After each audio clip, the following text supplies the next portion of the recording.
What's up, y'all? You're listening to the Eagles post-game report. I'm Alex Miller, joined always by Robert Cessna.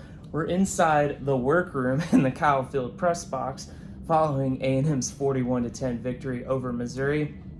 Look, Slavion Moss got asked this after the game. You think you surprised Missouri today? And he said, most definitely, with a little chuckle. And look, I think that summarizes everybody in this stadium. I thought A&M could win this game, but I never would have envisioned they would have won 41-10. No, 97,000 people expected probably a one-score game. Without a doubt, it was 2.5 all week or 1.5. You looked at these teams, just the fact that one team blew out the other team kind of blew out my mind. I didn't think that was possible because it wasn't a fluke. It was just total domination. When you looked at play after play, series after series, A&M was clearly the better team, and I'm just sitting there like, wow, where has that been? It's going to be a long trip home for Missouri because you talk about showing them. I mean, A&M just showed them we're 1,000 times better than you are, at least today. Well, big story, of course, Conor Wegman made his return as A&M's quarterback today. He was 18 of 22 passing for 276 yards. No passing touchdowns, but no interceptions, only sacked once. A&M really ended drives on the run, got 5 rushing touchdowns. Slavion Moss had 3, Amari Daniels had 2. We talked on the podcast on Wednesday. I think each of us expected Reed to start, but Wegman to be available. What'd you think of Wegman's performance, and did it make sense that he was the guy that got the nod? Well, I mean, obviously you got to give him an A+. I mean, you got to give him the highest grade possible. Once again, we're not the coaches. And I said before, when Nick Saban switched quarterbacks in a national championship game, he did them to win.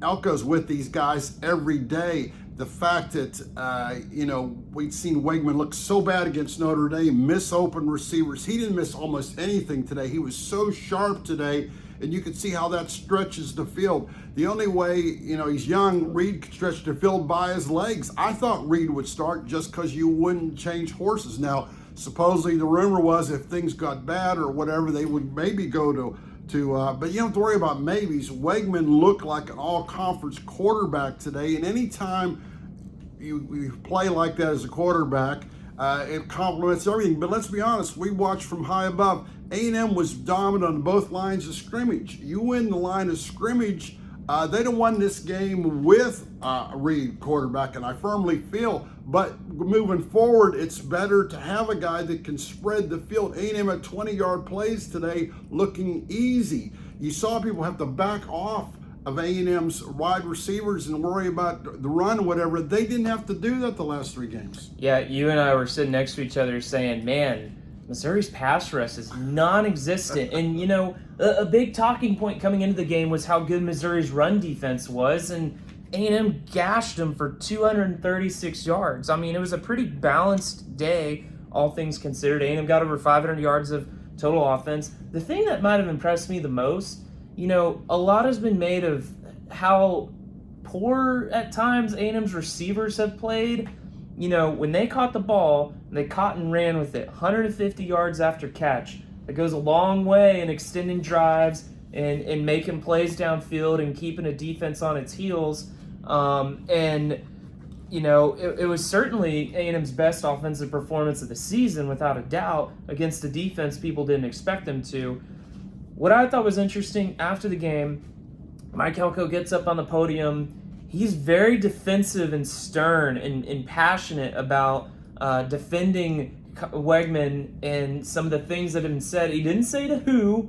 He didn't say it was the media in the room, apparently, but whether it's fans or people on message boards, you're not too sure. What did you think of Elko's comments about Wegman after the game? Well, I really had no comment because I didn't know anything about it. I didn't really know what he was talking about because everybody said, as far as I was concerned, Wegman's hurt. He's not playing, which is natural.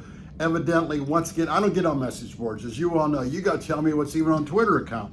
So that took me off guard, but obviously he heard from some people or some faction, and he was very passionate to support his quarterback, which he should. But, getting back to your passing, I thought what's different today is Wegman hit a guy in stride where maybe in the past he had to reach around and get the ball, and suddenly you can break tackles when you catch in stride. They look like world beaters, and I just had a laugh right down to the end when Missouri kicked a field goal in the last few minutes. Fast seconds. Is there anything like, say, it's like throwing a white flag? Why didn't they just take a knee on fourth down? I was flabbergasted, and this is just, it's hard to flabbergast me, and I'm sitting there like, wow, this is like Missouri saying, we're just bad.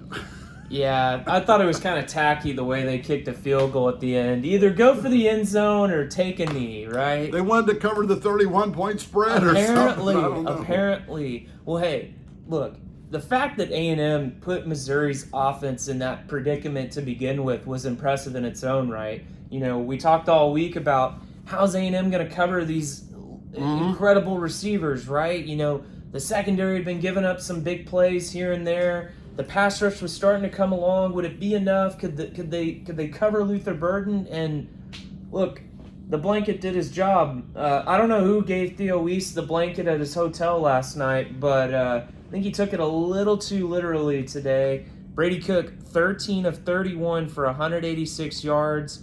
Theo Weiss only had 2 catches, and you know the big one he had, it was inconsequential because A&M already was up 34 to nothing when he caught the touchdown pass. Your problem if you're Missouri, it's a great thing if you're A&M. If you picked all 22 positions, 11-11, A&M virtually won all of them. I mean, maybe you can give Burden because he caught a long touchdown pass that should have counted, it didn't.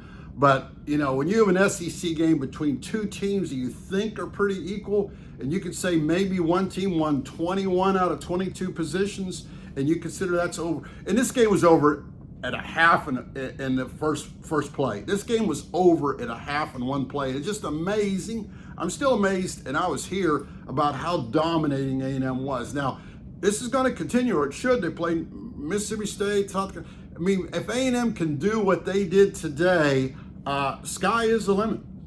Well, what is your initial impression on A&M's overall grade that you think you might be giving them once you get back to the office, start cranking them out? Well, everybody, even my boss beside me says, well, hey, I know what your grades are. I mean, when you look at it, I thought A&M would win this game. I picked it by a point. I thought they would win just because of home field. This is just total domination. It was a total team effort. You can nitpick some stuff when they were up 31-0 or 31-7, but it's been a long time since they beat a ranked team this bad.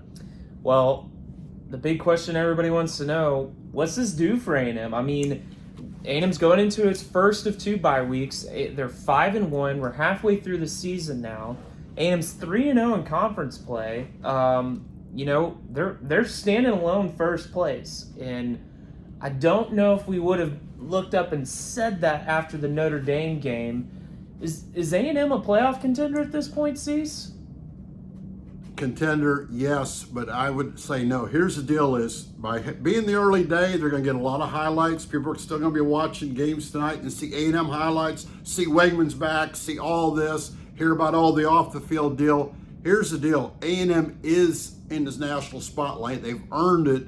What do? Because we see teams get the national spotlight, then the next week, right now as we talk, Alabama's, I guess, is losing to Vanderbilt. It's hard because you're dealing with 18 to 22-year-olds. Every week happens. A&M has put themselves in a great position after 6 weeks. But guess what?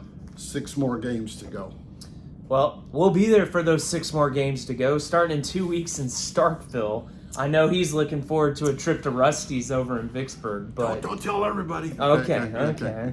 Well, hey, for now, be sure to check theeagle.com for all of our coverage from today's game. We'll see you next time here at The Eagle.